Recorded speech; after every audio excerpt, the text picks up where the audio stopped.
आप देख रहे हैं इंडिया पब्लिक लाइव न्यूज 24 में आपका स्वागत है। संपादक धर्मवीर सिंह कुशवाहा। Kanpur breaking news. मुंबई में एमबीए करने के बाद पुलकित बना कॉल सेंटर का सरगना, फिर कर डाली करोड़ों की ठगी।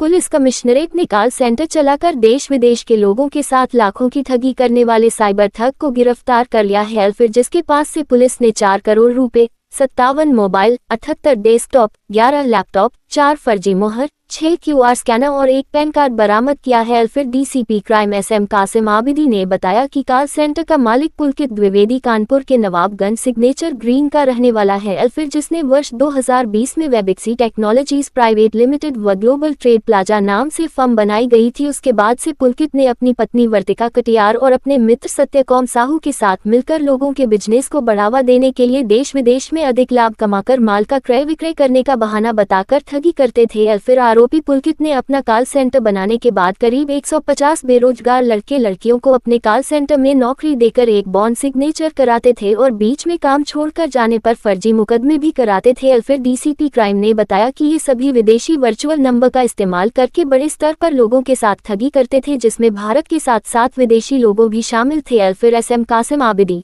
डीसीपी क्राइम ने दी जानकारी।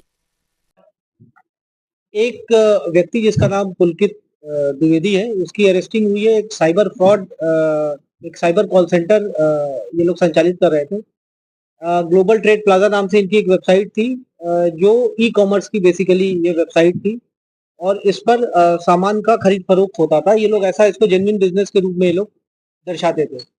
इनका जो मॉडस ऑपरेंडी था वो ये था कि इसमें ये लोग जो कस्टमर्स होते थे उनको ल्योर करते थे और फिर ये खुद स्वयं बायर्स बन के उनके साथ डील करते थे और फिर उसके बाद उनका पैसा लेकर के उनका फोन उठाना बंद कर देते थे, उनका मोबाइल ब्लॉक कर देते थे। ये उनका पूरा मॉडस ऑपरेंडी था। इसमें जो मुख्य अभियुक्त है पुलकित द्विवेदी, ये साइबर टीम और जो हमारा साइबर थाना उनके द्वारा गिरफ्तार किया गया है। इसमें अभी 2 अभियुक्त और हैं जिनकी गिरफ्तारी बाकी, और भी इसमें बहुत सारे अन्य लोग हैं जिनकी संलिप्तता के बारे में अभी जांच चल रही है। उसके आधार पर कार्रवाई की जाएगी। सत्यकांत साहू जो इसका टेक्निकल पार्टनर है, वो अभी फरार चल रहा है और इसकी जो पत्नी है वो भी अभी फरार चल रही है। इन लोगों की गिरफ्तारी करके शीघ्र जो विधिक कार्रवाई है वो अमल में लाई जाएगी। जो कॉल सेंटर चल रहा था ये बृहद पैमाने पे चल रहा था। इसमें लगभग 150 कर्मचारी इसमें थे। जो ज्यादातर कर्मचारी ऐसे थे जो इसके बारे में जानते ही नहीं थे, उनको जानकारी नहीं थी कि किस चीज से डील कर रहे हैं। जब उनसे बातचीत की गई, जब उनसे पूछताछ की गई, इंटरोगेट किया गया, तो पता चला कि उन्हें 10,000 12,000 की नौकरी पर रखा जाता था और उनसे जबरन एक बॉन्ड साइन कराया जाता था। यदि बीच में तुम नौकरी छोड़ करके जाओगे तो उनको डराया धमकाया जाता था। उनको अलग अलग तरीके की मानसिक प्रताड़ना झेलनी पड़ती थी और कई बार जो है वो झूठे एफआईआर भी उन लोगों के ऊपर दर्ज कराए जाते थे। इस तरह के प्रकरण भी संज्ञान में आए। ये पूरा जो कॉल सेंटर था ये ग्रीन पार्क के पास एक रेंटेड अपार्टमेंट में चल रहा था। इसमें 57 मोबाइल फोन्स पुलिस ने मौके से बरामद किए हैं जो उस घटना में ये लोग यूज करते थे। 78 डेस्कटॉप, सीपीयू को हम लोगों ने सीज किया है, लैपटॉप्स है, पैन कार्ड्स है और कूटरचित दस्तावेज। ये लोग जो ज्वाइनिंग लेटर्स देते थे, जो सर्टिफिकेट्स ये लोग बताते थे, वो पुलिस ने सीज किए हैं। इसमें एक अहम चीज ये है कि इसमें 6 बैंक अकाउंट्स इस फर्म के नाम पे थे जो पुलिस ने फ्रीज कराए, जिसमें 4.5 करोड़ रुपए हैं। ये टिप ऑफ द आइसबर्ग है। इसमें अभी और बहुत सारे बैंक अकाउंट इसमें शामिल हो सकते हैं, क्योंकि इनका मॉडस ऑपरेंडी ये था कि ये एक बैंक अकाउंट उस समय तक चलाते थे जब तक वो फ्रीज ना हो जाए। फ्रीज होने के बाद ये दूसरी कंपनी के नाम पे दूसरा एक बैंक अकाउंट खुलवाते थे और फिर उससे ये लोग फ्रॉड करते थे। ये फ्रॉड लगातार चल रहा था। पकड़े इसलिए नहीं जाते थे क्योंकि जिन नंबर से ये लोग बात करते थे वो सारे वर्चुअल नंबर्स होते थे। वो विदेशी नंबर्स का ये लोग विदेशी वर्चुअल नंबर्स का ये लोग इस्तेमाल करते थे। अमेरिका, यूएस, थाईलैंड, इंडोनेशिया, इस तरह के नंबर्स ये लोग वर्चुअल नंबर्स लेते थे और फिर उससे व्हाट्सएप के थ्रू ये लोग बात करते थे। ये एक बड़े स्तर पे ये लोग ऑर्गेनाइज्ड वे में ये काम कर रहे थे। इसको गिरफ्तार किया गया है। अभी जो इसमें अन्य अभियुक्त शामिल हैं, जल्दी उनकी गिरफ्तारी भी की जाएगी और इसमें कठोर कार्रवाई की जाएगी। इन सभी के विरुद्ध जो भी एसेट्स हैं इनके, उसकी जांच पड़ताल करके उन एसेट्स को हम लोग 107 बीएनएसएस के अंतर्गत हम लोग सीज करेंगे। ये मैं आपको बताऊं, ये इंटरनेशनल इनका नेटवर्क था। ये ना सिर्फ भारतीय नागरिकों बल्कि विदेशी नागरिकों को भी ये लोग अपने झांसे में ये लोग फांस लेते थे। हम लोगों को कुछ जो दस्तावेज डॉक्यूमेंट्स अभी तक मिले हैं उसमें इंडोनेशिया, थाईलैंड, म्यांमार और नाइजीरिया, इन नेशनल्स के लोगों की भी इन लोगों ने पैसे लिए हैं अपने बैंक अकाउंट्स में।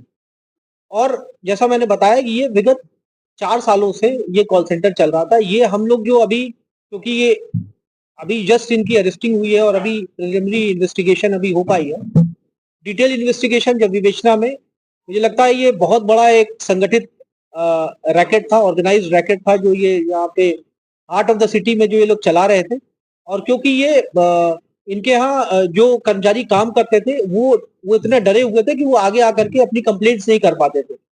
एक चीज और थी, जो इनके यहाँ जो सेगमेंट्स थे, जो मैनेजर्स थे, जो इनके कर्मचारी थे, उनको एक दूसरे से बात करने की आपस में अनुमति नहीं थी। अलग अलग वर्टिकल्स थे। मार्केटिंग का काम मार्केटिंग वाले करते थे, सेल्स का काम सेल्स वाले करते थे, कुछ कॉलर्स थे। तो इसमें इस तरह से ये पूरा एक ऑर्गेनाइज सेटअप था, जैसे एक ऑर्गेनाइजेशन रन करती है उस तरीके से प्रोफेशनली इसको रन करते थे और प्रोफेशनल तरीके से ये लोग फ्रॉड करते थे। इसलिए इनका पकड़ा जाना मुश्किल था। अभी तक कई सारी शिकायतें एनसीआरपी पोर्टल पे हम लोगों को मिली थी और उसके आधार पे हम लोगों ने कार्रवाई किया है। इनकी गिरफ्तारी हुई है।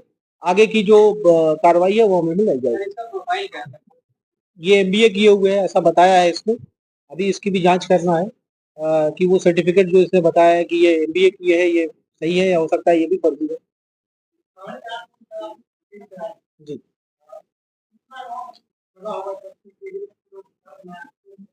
ये इसकी कोई लिमिट नहीं है। ये अभी वर्तमान में जो पैसा था इसके खाते में, आप समझ सकते हैं, ये पर डे 10 लाख का ट्रांजैक्शन हम लोगों ने देखा है। इस तरह से कह सकते हैं ये मतलब ये 50 करोड़, मतलब अभी हम एग्जैक्ट अमाउंट हम नहीं बता सकते हैं आपको, बट ये बहुत बड़े पैमाने पे ये फ्रॉड चल रहा था। ये 2020 से इसने, जब से ये यहाँ पर आया है, ये कंपनी स्टैब्लिश की है, तब से ये काम चल रहा है।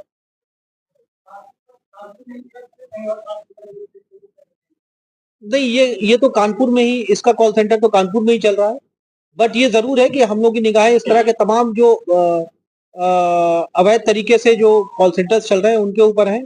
और जिस तरह से जानकारियां मिलती रहेंगी उसके आधार पर कार्रवाई आगे भी होती रहेगी। माल किसी भी तरीके के, ई कॉमर्स वेबसाइट्स होती है, किसी भी तरीके के माल हो सकते हैं। चावल है, गेहूं है, कोई जो है कंस्ट्रक्शन मटेरियल्स है, वो किसी भी तरीके के आइटम्स हो सकते हैं। बेसिकली ये फ्रॉड बायर्स होते थे, तो ये कस्टमर्स ढूंढते थे जो अपना सामान बेचने के लिए तैयार हो और उनको ये झांसा देकर के उनसे पैसे लेते थे।